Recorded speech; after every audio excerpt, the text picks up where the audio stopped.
Hello friends, मैं चंदन पालीवाल आपके पास लेके आया हूँ आज गणित के ऐसे तरीके जिसमें आप बड़े से बड़े प्रश्नों को छोटे से छोटे तरीके से हल कर सकते हैं। तो बहुत स्टूडेंट्स की डिमांड थी कि सर आप यूट्यूब पे भी स्टार्ट करिए, तो आज मैंने फिर स्टार्ट किया है यूट्यूब पे, तो आप लोग देख सकते हैं। मैं स्टार्ट करने वाला हूँ आप लोगों के लिए आज संख्या पद्धति से, नंबर सिस्टम से स्टार्ट करेंगे आज। तो संख्या पद्धति में प्रश्न कैसे आते हैं, कैसे उन प्रश्नों को हल करना है, उन प्रश्नों की कहानियां क्या होती है, तो सारी चीजों को अपन आज समझने वाले हैं। तो सबसे पहले बात करते हैं, हम स्टार्ट करते हैं। मैं आज आपको स्टार्ट करने वाला हूं बोर्ड मास से। अच्छा, बोर्ड मास होता क्या है सर? बोर्ड मास के बारे में अपन पढ़ने वाले हैं। तो आप लोगों ने बोर्ड मास का नाम सुना होगा, BODMAS। सर ये बोर्ड मास क्या होता है? तो बोर्ड मास के बारे में मैं आप लोगों को आज बताने वाला हूँ कि बोर्ड मास होता क्या है। तो बोर्ड मास की हम बात करते हैं तो सबसे पहले बोर्ड मास में जो सबसे पहला वर्ड आता है, सबसे पहला वर्ड आ गया अपना बी। तो बी का मतलब होता है ब्रैकेट, और ब्रैकेट का मतलब होता है कोष्टक। तो अब जब भी किसी भी प्रश्न को हल करते हो तो सबसे पहले कोष्टक से शुरुआत करिए। यदि आपको उसमें कोष्टक आ रहा है तो कोष्टक को सबसे पहले हल करिए आप। उसके बाद आ जाएगा ओ। ओ का मतलब होता है ऑफ, और ऑफ को बोलते हैं का। फिर आप लोग उस का को हल करिए। उसके बाद आ जाएगा डी। डी का मतलब होता है डिवाइड करना। डिवाइड करना मतलब भाग देना, फिर आप लोगों को भाग देना है। एम से हो जाएगा मल्टीप्लाई करना। मल्टीप्लाई करना मतलब गुना करना, फिर आप लोगों को इसमें गुना करना है। गुना करने के बाद फिर आप लोगों को ए का मतलब होता है जोड़ना, एडिशन मतलब जोड़ना, तो आप लोग उसमें फिर आप जोड़ सकते हैं, जोड़ना। और एस का मतलब होता है सब्ट्रैक्शन। सब्ट्रैक्शन का मतलब होता है अपने पास घटाना, तो उसके बाद आप उसमें घटाकर हल कर सकते हैं। तो ये रहा हमारा बोर्ड मास, और ये बोर्ड मास के आधार पर हम गणित हल करने वाले हैं। सबसे पहले बोर्ड मास का मतलब आपको समझ में आ ही गया होगा। बी से मतलब होता है ब्रैकेट, ब्रैकेट का मतलब होता है कोष्टक, ओ का मतलब होता है ऑफ, ऑफ को बोला जाता है का। उसके बाद आएगा डी, डी से मतलब होता है डिवाइड करना, भाग देना। एम से मतलब हो गया मल्टीप्लाई मतलब गुना करना। ए का मतलब एडिशन मतलब जोड़ना, और एस का मतलब होता है सब्ट्रैक्शन मतलब घटाना। तो इस नियम के अनुसार अपन सारे प्रश्नों को हल कर सकते हैं। अब बात करते हैं जैसे कुछ प्रश्नों की, जैसे बोर्ड मास के अकॉर्डिंग कुछ प्रश्न पूछे जाते हैं। एक प्रश्न हमारे पास आया कि बताइए 6010 माइनस 6000 भाग्य 10 इक्वल टू क्वेश्चन मार्क। और आपसे पूछा जाए बताइए इन प्रश्नों को हल करने पर क्या आएगा। तो आपको सबको पता है या आप लोगों को पता है कि जब भी हम किसी भी प्रश्न को हल करेंगे तो सबसे पहले अपन भाग देंगे, और भाग देने के बाद उसमें से अपने को उसमें घटाना पड़ेगा। तो अब नियम के हिसाब से सबसे पहले यदि अपन भाग देते हैं तो भाग देने पर अपन 6000 में किसका भाग देंगे? 10 का। तो भाग देने पर ये जीरो से जीरो क्या हो जाएगी? कट जाएगी। क्या बचेगा अपना? 6010 माइनस 600, और 6010 में से 600 क्या कर देंगे? माइनस कर देंगे। और माइनस करने पर क्या बचेगा? तब अपने पास बचेगा जीरो में से जीरो गई जीरो। अब एक में से जीरो तो जाएगा नहीं, एक में से जीरो जाएगा तो एक हो जाएगा। अब जीरो में से 6 तो जाएगा नहीं। अब 10 में से 6 जा तो क्या बचेगा? 4, और यहाँ क्या बचेगा? 5। मतलब आपके प्रश्न का आंसर आ गया 5410। इस प्रकार से आप लोग कैसे भी प्रश्न आते हैं तो उनको हल कर सकते हैं। अब बात करते हैं कुछ और प्रश्नों की, जैसे अब बात करते हैं कुछ और प्रश्नों की। जैसे अपने पास आया 56 प्लस 24 भाग्य 8 गुणित minus 12 equal to question mark. और आपसे पूछा जाए बताओ इसको हल करने पर क्या आएगा। तो आप इन प्रश्नों को कैसे हल करोगे? अच्छा, सबसे पहले मैंने अभी आपको बताया था कि बोर्ड मास होता क्या है। बोर्ड मास में सबसे पहले चार बातों को आपको अच्छे से क्लियर करनी है। बोर्ड मास में सबसे पहले आपको भाग देना है, भाग के बाद गुना करना है, गुना करने के बाद जोड़ना है, और जोड़ने के बाद घटाना है। ठीक है, सबसे पहले आपको क्या करना है? भाग देना है, भाग के बाद गुना करना है, गुना के बाद जोड़ना है, जोड़ने के बाद घटा देना है। तो सबसे पहले नियम के हिसाब से आपको पहले भाग देना है। तो 24 में आप यदि 8 का भाग दोगे तो भाग देने पर अपने पास क्या आ जाएगा? जब 24 में हम 8 का भाग देंगे तो भाग देने पर अपने पास आ जाएगा 3 गुणित 3 माइनस 12। फिर नियम बोलता है क्या कि भाग देने के बाद क्या करेंगे? तो भाग देने के बाद अपने को गुना करना पड़ेगा।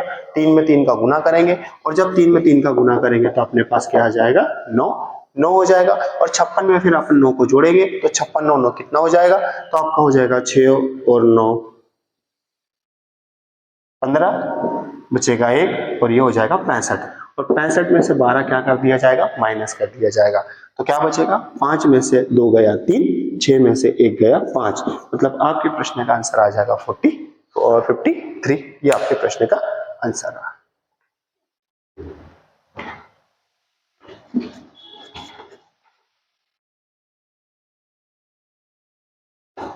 अब जैसे कुछ प्रश्नों को और थोड़ा लेंदी बना दिया जाता है, थोड़ा और बड़ा बना दिया जाता है, जिसमें हमको कैलकुलेशन में थोड़ी बहुत प्रॉब्लम्स आती है। तो उन प्रॉब्लमों को कैसे हैंडल करना है, तो उन प्रॉब्लम को कैसे अपने को सॉल्यूशन में बनाना है, तो इन चीजों को आप लोग देख सकते हैं। फॉर एग्जाम्पल, आपके पास एक प्रश्न आया और पूछा जाए, बताइए 72 भागित 9 का 1/3 प्लस 2/3 गुणित 1 सही 1/2 इक्वल टू क्वेश्चन मार्क। यह रहा आपके पास सामने प्रश्न। अब बोडमास के नियम के अनुसार सबसे पहले आपको का को हल करना पड़ेगा। का के हल करने के बाद फिर आपको भाग देना पड़ेगा। भाग देने के बाद फिर आपको गुना करना पड़ेगा और गुना करने के बाद फिर आप लोगों को जोड़ना पड़ेगा। तो सबसे पहले इस प्रश्न को हल कैसे किया जाता है वो आप देख सकते हैं। तो सबसे पहले नियम के हिसाब से सबसे पहले का को हल किया जाएगा। आप लोग सब जानते हैं कि का मतलब होता है गुना, का का अर्थ होता है गुना करना। तो आप इस का की जगह गुना लिख सकते हैं और 3 से 9 कट जाएगा 3 बार और ये हो जाएगा आपका 3 एकम 3। बाकी संख्या 2/3 और ये सही में है और सही को जब तोड़ेंगे तो क्या हो जाएगा, 2 एकम 2, 2 और 3, तो ये हो जाएगा आपका 3/2। अब इसके बाद सॉल्यूशन करते हैं। तो आपके पास सॉल्यूशन इस प्रकार से रहेगा, 72 भागित 3 प्लस 2/3 गुणित 3/2। तो 3 से 3 और 2 से 2 क्या हो जाएगा, कट जाएगा। और इसके बाद अपन 72 में 3 का भाग देंगे। क्या आप पहले तो भाग दे सकते हो फिर गुना कर सकते हो, जैसे प्लस का चिन्ह है तो आप दोनों कर सकते हो, कोई बड़ी बात नहीं है। फिर आप भाग दोगे, 3 दूनी 6, बचाएगा 1, 3 चौक 12 और यहाँ बच जाएगा 1 और 24 और 25, मतलब आपके इस प्रश्न का आंसर 25 हो जाएगा।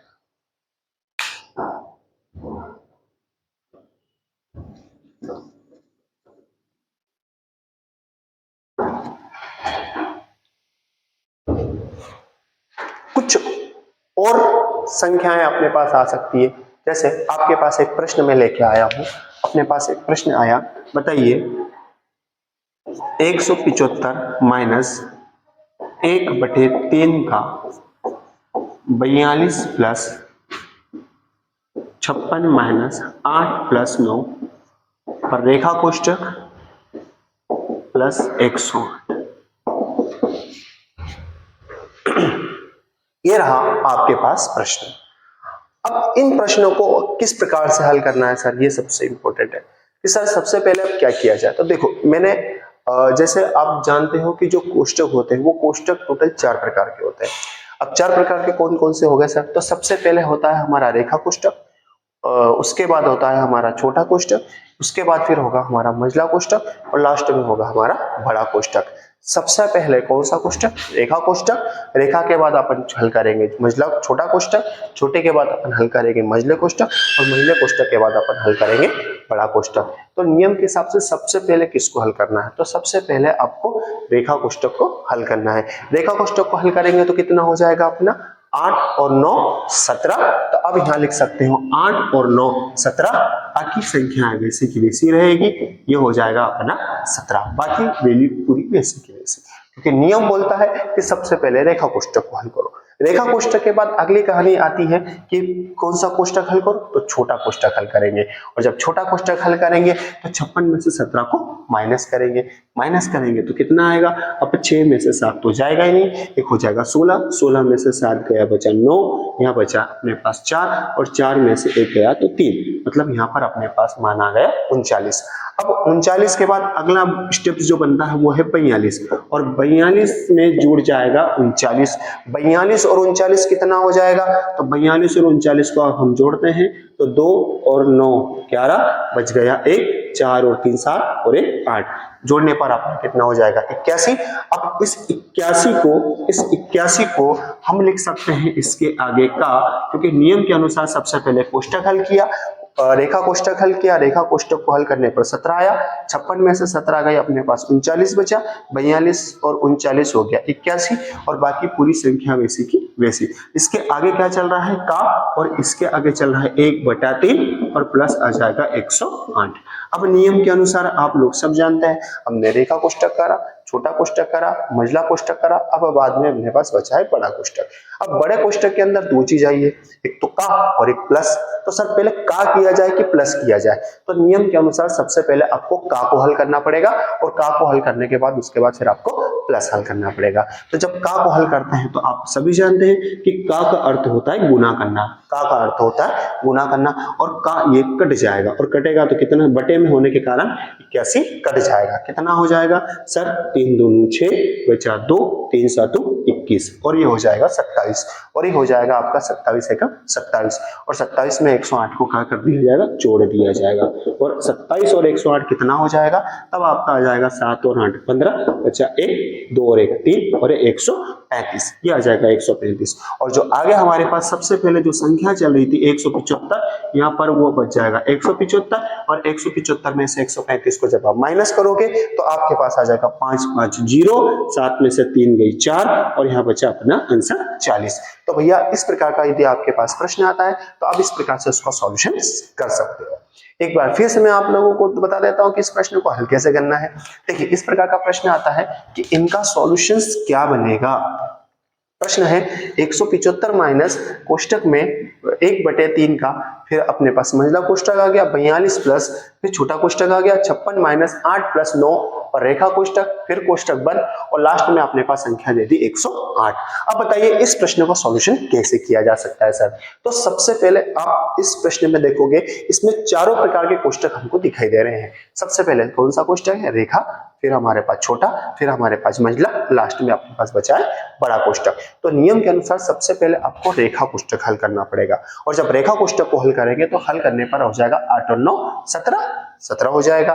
फिर रेखा कोष्टक के बाद बोलता है कि कौन सा कोष्टक हल करो, तो छोटा कोष्टक हल करना पड़ेगा, और जब 56 में से 17, क्योंकि माइनस का चिन्ह है घटाना पड़ेगा, घटाने का चिन्ह है, 56 में से 17 जाएगा तो बचेगा 39, ये 39 जुड़ जाएगा 42 में, 42 और 39 हो जाएगा 81। अब लेकिन इसके आगे जो चल रहा है 1/3 का 81, क्योंकि इसको जोड़ने पर तो 81 हो गया था, प्लस 108 जो था। अब ये का अर्थ होता है गुना करना, जैसे कि आप लोग सब जानते हैं, और 3 से ये जो है 81 ये कट जाएगा, क्योंकि 3 बटे में होने के कारण संख्या कट जाएगी, और जब 3 से 81 को काटेंगे तो हो जाएगा 27, और 27 में 108 को जोड़ेंगे तो हो जाएगा अपना 135, और 175 में से 135 गया तो आपके प्रश्न का आंसर हो जाएगा 40। तो इस प्रकार से आप सारे प्रश्नों को बनाकर हल कर सकते हैं।